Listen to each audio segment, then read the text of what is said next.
हनुमान् श्रीपदो वायुपुत्रो रुद्रो नघोजरः अमृत्यवीरवीरश्च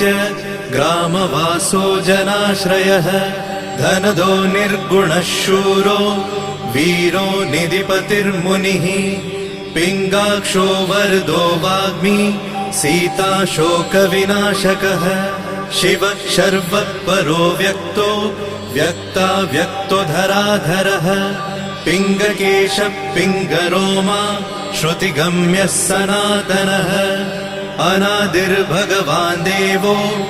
विश्वहेतुर्जनाश्रयः आरोग्यकर्ता विश्वेशो विश्वनाथो हरीश्वरः भर्गो रामो रामभक्तः कल्याणप्रकृतिस्थिरः विश्वम्भरो विश्वमूर्तिर्